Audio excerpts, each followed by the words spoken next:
Hello, thanks for tuning into the channel. Today I'm going to be removing an air-fuel ratio sensor on a 2002 Toyota Camry. This is a V6. This is the 1MZFE engine. The sensor is right there, and you can follow the wire there, and the connector is right there. Okay, so got a heat shield here, right here, that's potentially in the way, and this intake right here I'm going to remove and see if I can have any success in getting a wrench on that. If not, then I will probably have to take the heat shield off. So let's go ahead and take this off right here. Alright, before removing anything, it would be best to go ahead and lubricate the sensor. Just going to spray a little bit of this PB Blaster on it.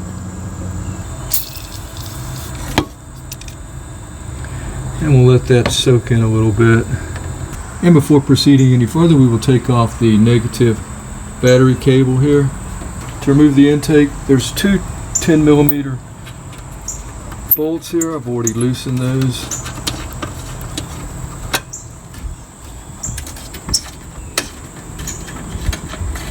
And mine just comes right out from here. It's not locked in anywhere. There may be some wiring. Yeah, the wiring, maybe a clip there. Mine has been broken. So mine just simply comes right out like that. My gosh, look at that. Oh, okay. Oh, that's not good. Look at that crap. We are working on the bank 2. Bank 1 up here near the firewall. Bank 2 right here, closest, easier to work on. And that's sensor 1. That's before the catalytic converter. Catalytic converter's right here. May be helpful to do this while the engine's fairly warm. Not too hot, you don't want to burn yourself, but still pretty warm. If I do have to take this heat shield off right here, it looks like a bolt right here, where else? Right here. So it looks like 3 of them will have to come off. But let's try to loosen it first before removing anything else. Alright, at this point it would probably be best to go ahead and unclip it right here. But I wanted to see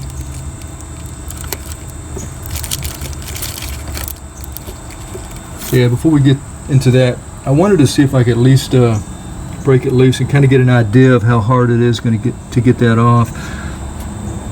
I went ahead and put my wrench on it. I have a 22mm wrench, and I just kind of hit it with my palm of my hand, held it there with my other hand, and I hit it to the right, like I was tightening it just a little bit. Put a little more lube on it, and we're going to try it now, loosening it. Just trying to get that lube in there.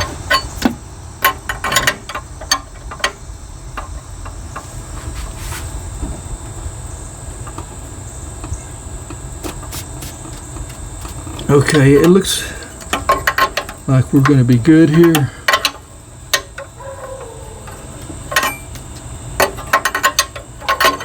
Let me just make sure.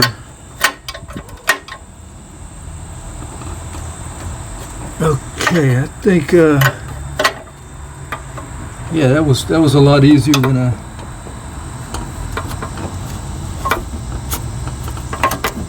expected. All right, so at this point, I'm going to go ahead and disconnect the connector here.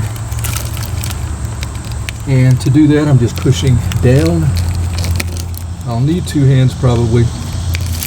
One to push here with my thumb, and then the other hand I'm going to pull this out.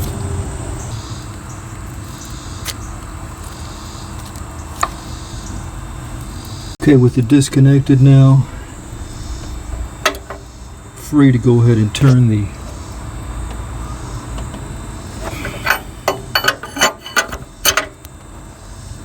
sensor off.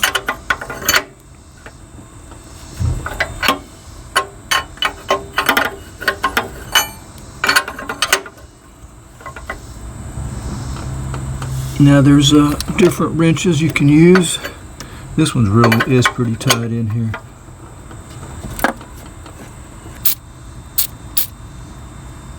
Adding a little more lube there.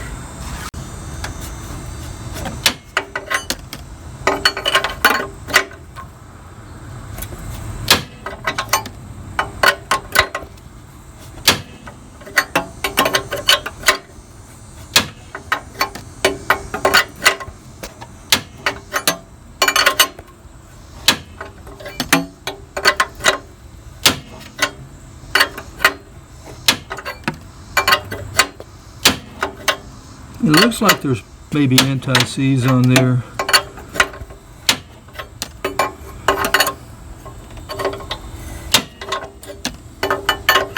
So we're getting there.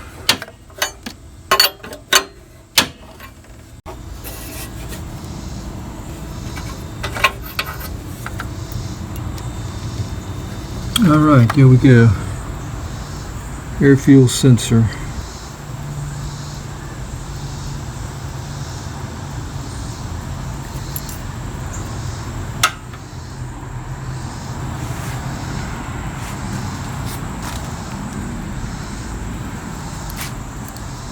It's not very long.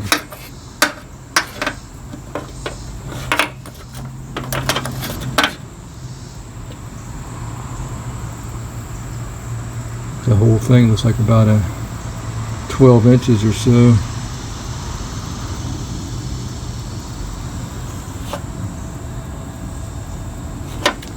Okay, so I'm going to try to replace it with something else that I have here. So my code reader,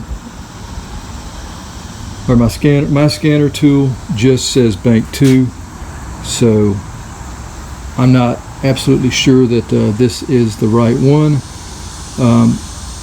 Number 1 here, that could be downstream. Like I said, it just says bank 2. I'm going to go ahead and keep this. That's why I want to try to be careful with it and not cut the end of it to get it off. And I've got a universal one that I bought. I'm going to put on and see if that'll clear that code. And before putting the new one on, I'm just checking the connectors and making sure that they match up. Now there is a difference between sensor 1 and sensor 2. Let me show you that. This being the upstream right here. And let's take a downstream just right here.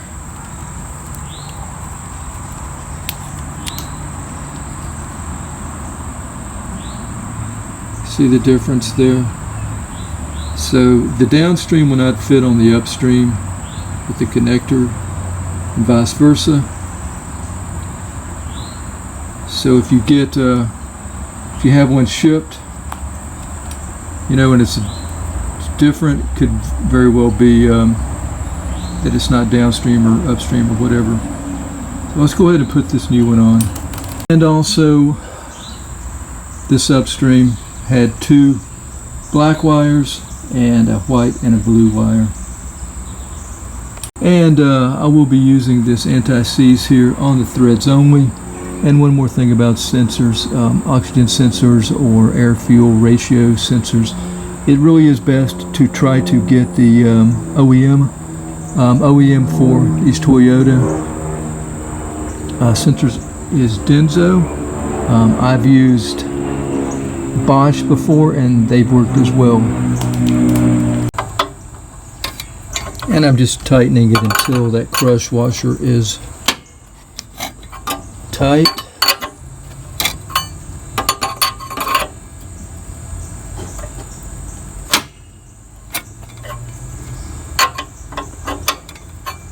And as I'm tightening it, the wire is free to spin over here. So I've got it connected back here. It only goes on one way. Sensor is tightened down. Take the intake here, put it in place, actually cleaned in there. The wet cloth. Hello! Just finishing up here, I've got the connector snapped in place. I've got the sensor tightened down to the crush washer. Putting the intake back in place here and cleaned up in there. Again, mine's easy, there's nothing connected to it. Just got the two 10mm bolts here, got to line those up and put those in place. And that is it for at least how I changed my air-fuel ratio sensor on 2002 V6 Bank 2. This is, or was, the upstream that you saw. Again, catalytic converter here, upstream. I don't know if you can see it, but down there is where the downstream sensor is. And there are 4 sensors on this 1MZFE. You've got 2 Bank 2 sensors, again upstream, downstream, and then 2 on Bank 2 here. Thanks for watching. Until next time, have a great day. Take care.